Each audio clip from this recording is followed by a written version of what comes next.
Hey there, welcome to day 109 of our BU 365-day challenge. Do one thing every day that improves us in some way. Today we're going to talk about grief. This segment, this month, the month of April, we're focusing on the spiritual well-being area and aspect of our life. Remember, there's 9 areas and aspects of our life that I like to break down my life into. I call it the life framework: physical, mental, emotional, spiritual, financial, relationships, and contribution. Learn from Jim Rohn, Tony Robbins. I don't know if Napoleon Hill broke it down that way. He had 13 things and 30 principles and 30 ways of being, or 30 of the biggest mistakes people make as they're growing and developing. But last year in April, I added, actually it was a year ago now. Wow, a year flies by fast. Last year, this time of year, I added confidence and communication, because I feel that those are core foundational skills. We were still coming out of the throes of COVID. We actually are still pretty deep in the throes of COVID and the pandemic. So I won't even touch that one with a 10-foot pole. But we still needed areas that we could work on and focus on and concentrate on to hone our skills. So as we're coming out of this and as the world is changing, we've changed in positive ways right along with it. Well, today we're going to talk about grief. Now, grief is a huge topic. We're going to talk about the 7, it's either 7, 10, 14, just like everything else on the internet. 7 steps and 7 stages of grieving, and they're pretty commonly known. Whether you've grieved or experienced them or not, you've undoubtedly encountered people in your life who have been grieving at some time or other. We'll talk about ways to help people when they're going through grief, and then 5 things that you can do to help work yourself through grief. Grief is loss is inevitable in life, right? We're going to lose things. We're going to lose relationships. We're going to lose people. Everybody's going to die. I know. In case no one told you, all of us are going to die someday. Everybody's going to die. We're all going to experience loss throughout our life. It's inevitable. It's like change. It's inevitable. It's going to happen. So you might as well figure out, how are you going to handle it? And grief is the process of handling that loss. How do we deal with it? It's a natural part of the healing process, right? Grief is the healing process. So what are these 7 stages of grief? Did I get 7? 7 stages of grief. The first one is, of course, shock and denial. Whenever something happens, whenever we lose someone we love and care about, whenever we lose somebody, even if it's somebody we don't know, but that had an impact on our life, we're immediately experiencing shock and disbelief and denial. We deny that it happened. Oh, that can't possibly have happened, etc. Step 2 is pain and guilt. Pain of loss, of losing the person that we is important to us, and guilt over them being the one that passed away and not us. We're going to talk about it as if it's someone close to you that passed away. It's just easier if we pick one thing and talk about it than if I try to talk about all the types of loss we can have, right? There's lots of types of loss. Loss of a loved one, loss of someone that's important to us, loss of a relationship. My divorce, I had to go through the whole grieving process with respect to my divorce. Loss of a business, loss of a job, loss of anything will trigger the grieving process in the majority of us. So the 3rd step is anger and bargaining. 4th, and this is usually the longest and the most complicated one, is depression, loneliness, and reflection. Reflecting on the relationship, reflecting on ourselves, etc. 5 is the upward turn. 6 is reconstruction, meaning we're rebuilding and reconstructing our life without the loss or after the loss. And finally, 7 is acceptance and hope. Planning for the future, realizing that this too shall pass. Now, a couple of things. Number 1, grief never goes away. I lost my father 7 years ago, and I'm probably still going through some of the grief stages, but it never goes away. I lost my grandmother, who was just shy of 100 years old, I think 4 years ago now. 4 years ago this fall, and it never goes away. I miss going to her small town to see her every couple of weeks, right? There's just things that will always be with us. So let's talk about the ways that we can get past grieving, and just a couple of things about grieving before we move on to how do you help another person, because you're inevitably going to run into people that are grieving. All of us, when you reach a certain age, you're going to funerals, you're going You know, you go through a phase where you're younger and you're going to weddings all the time, and then you go through the phase where you're going to funerals all the time. It just seems to be a natural course of life. So all of us, every human being, just like everything else in the world, by the way, we process grief differently. How you grieve is going to be different than I grieve, than anybody else on the planet. We're going to go through these defined stages because scientists and psychologists have studied grief, and so they've identified these as stages. But how long the stages last, what they look like for you and for everybody else is going to be different, because it's like everything else. We experience it as only uniquely we can. We're each individuals, and part of why we're here on the planet, I say, is to experience life, and grief and loss is going to be a part of that. One of the ways to get through the grieving process is to acknowledge your pain.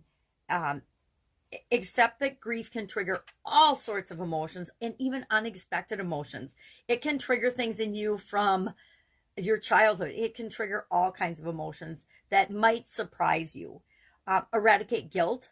Try to find ways to get over the guilt, and just because someone you love and care about passes away before you does not mean that you don't deserve to live and you don't deserve. It means you deserve. You're still here for a reason. You're still not done yet. 2, invest energy into positive self-care. A lot of people have a tendency to not take care of themselves after a great loss, but that's when we should do just the opposite. If we can flip the switch on that, it'll help us get through the grieving process faster. Number 3, ask for and accept support and help. Make sure it's support that makes you feel good, right? Because sometimes people will support and help us in their way instead of supporting and helping us in the way that we need to be supported and helped. It's okay to feel every single feeling. Whatever comes up for you is part of your grieving process, and important to let yourself feel it and experience it and work through it. Just because we feel something doesn't mean we have to stay in that feeling. You know, we don't have to stay depressed, but we need to go through the stage of feeling it and allowing it to roll through us before we can move on to the other side. Grief will always be there. Like I said, I don't think that grief goes away. I think it just changes, and it becomes something that we accept, and we have hope and positive expectations for the future. We know that the person will always be a part of us. They're always a part of our experience in our life. They're just not with us physically anymore. So how do you help somebody else get through grief? I'm going to share 8 things, and some of these are things that I needed to learn and still need to get better practicing. Number 1, be a good listener. Always need to work on being a good listener. Number 2, respect the person and their way of grieving. How you grieve and how you think someone else should grieve is none of your business. It's none of the other person's business. Let them grieve the way they're going to grieve, and it's going to be different than the way you grieve. Number 3, accept mood swings from people that are going through a loss and dealing with a loss and grieving and handling the grieving process. Avoid giving advice. Very important one, but very hard for the vast majority of people on the planet to do. Number 5, refrain from trying to explain the loss. This is one that I really, I learned at my dad's funeral, and ever since, and I've been very conscious of it. Whenever anyone shares that they've had a loss, it's really hard to know what to say, right? Because almost anything you say will either come off as trite or insulting, right? You know, oh, he lived a good life, he was old, da da da da da. Well, just because he's old doesn't mean you wanted him to die, right? Just because my grandma was almost 100 years old and had a great life for the most part doesn't mean I wanted her to not be in my life anymore. So when people say that, it just kind of digs the knife in deeper.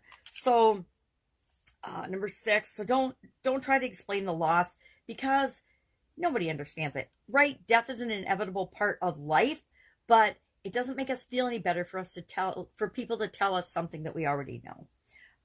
It's like telling my daughter to not be upset when she's clearly upset. It just triggers her to be more upset, because nobody wants to be told how they're feeling when they know that they're feeling in a negative way.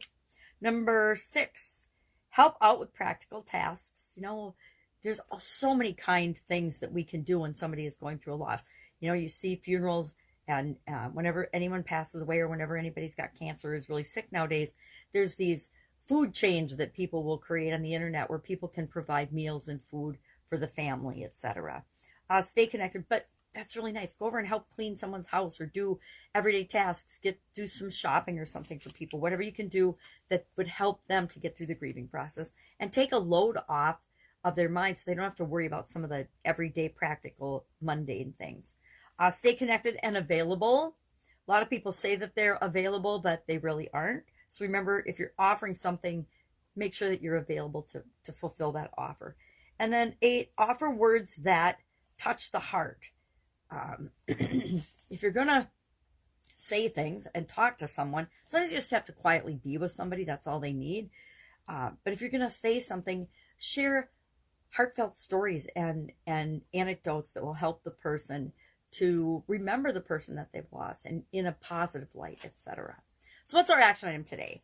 Today we're just going to share in the comments below. We're going to think about the grieving process. Think about how we grieve. How do you process grief? And I'm going to think about how I process grief. And then share in the comments below just one person or one thing that you've lost. I could say my dad, my grandparents. I've lost all my grandparents, my aunts and uncles. I've lost all of my aunts and uncles on my dad's side.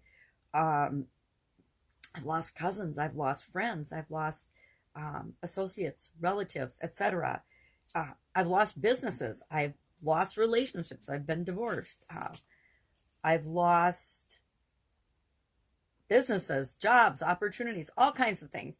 But I would probably just say my dad or my grandma because they're the most recent. My grandma's actually the most recent.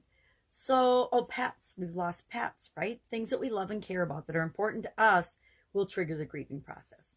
That's it. Any comments, any questions on this today, please ask. Otherwise, I will be with you tomorrow. And we are talking about, I think, connections tomorrow. Connection. Spiritual connection. All right. Have an awesome day. And I will see you tomorrow.